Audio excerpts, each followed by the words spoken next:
Union Square on Saturdays and Sundays has a wide open market, fruit market. Then it became more developed into an art market.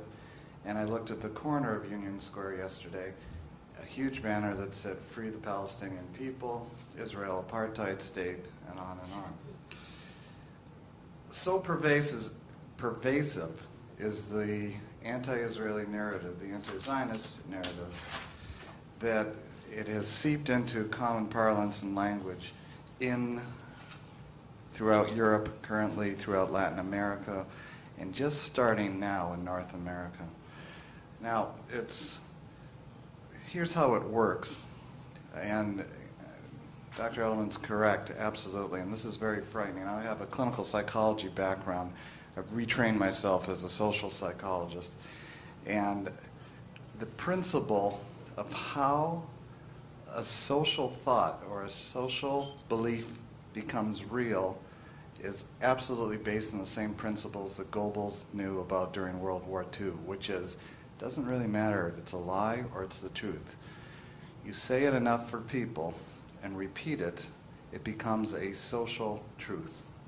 And nobody makes the distinction between social truths and any other type of reality. Let me give you an example. In North America, not throughout parts of Europe, the number 13 is considered to be superstitiously a bad number.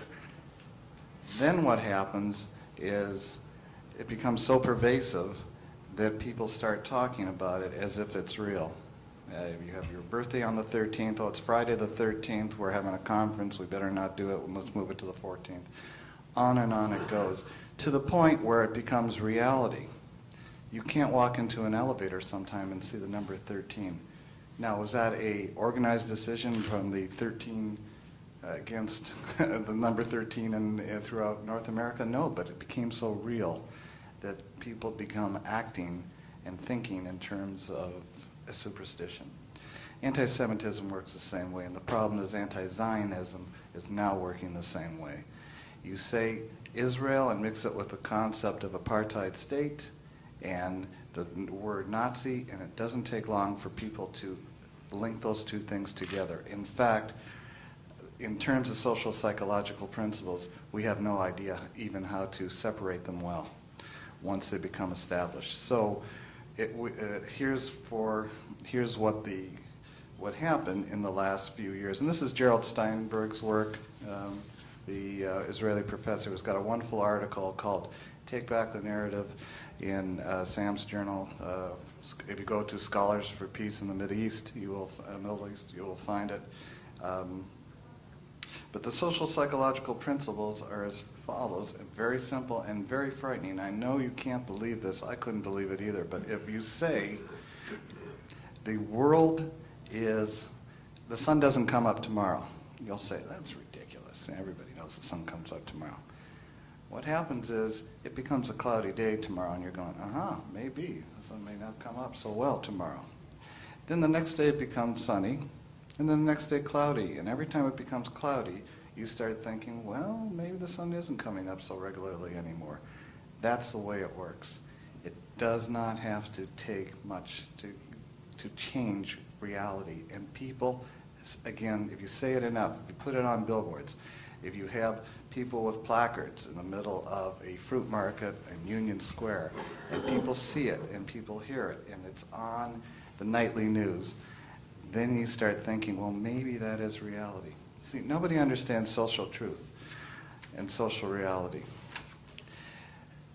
There's two types of realities. There's personal reality, which I ate for breakfast this morning, and social reality, which is based on what you've heard. Social truths are based on what people have said, and that has entered into the narrative in terms of Israel. So I don't know. I don't live in Israel. I don't live in the Palestinian territories right now. I don't know what that experience is like. So where do I hear it and what do I base it on? I base it on what people hear and tell me and are saying on the street. And I'm also seeing affirmations of it on the nightly news. And here's how it works on the nightly news.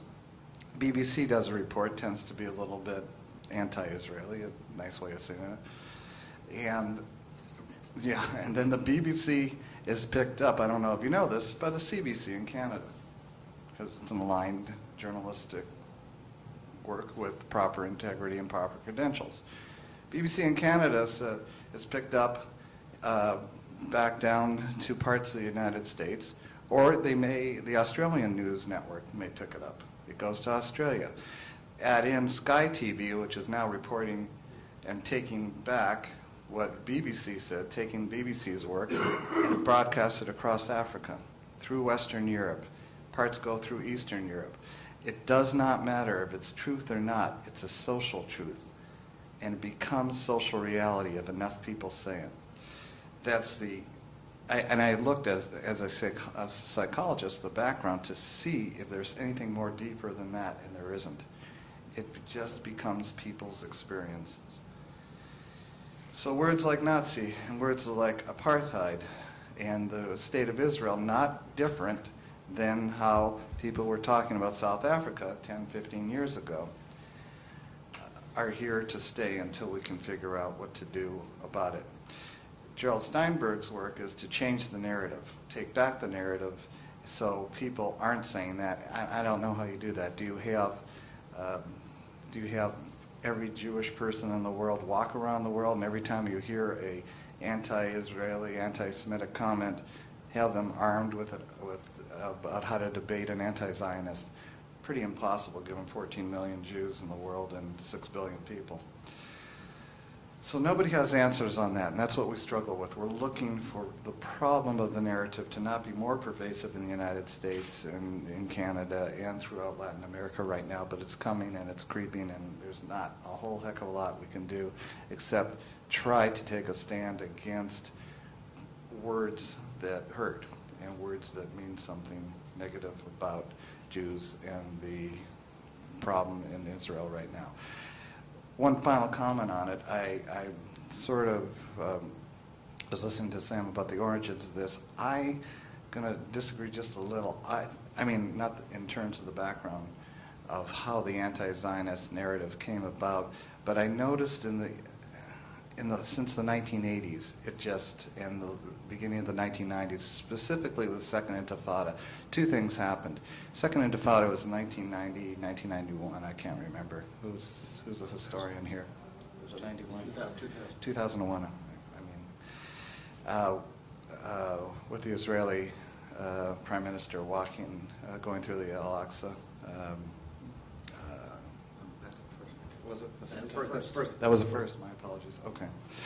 2001, we'll say it started, or it's September. That's what I know. Two things happened.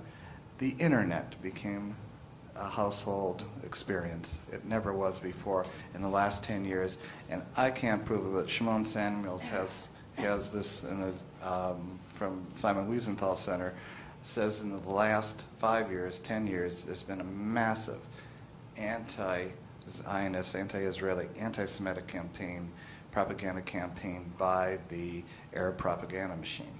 So two things happen. Arab propaganda machine is going full blast. Everybody has the internet, and nobody actually cares what a social truth is on the internet. They just hear it, they see it, they repeat it. It becomes locked in people's minds of those associations, and then it becomes, in some ways, a social reality. That's what's gone on in the last 10 years, and that has led us to now coming to the problem that we have as Jews and people who are fighting anti-Semitism, who are non-Jews, about how you change the narrative.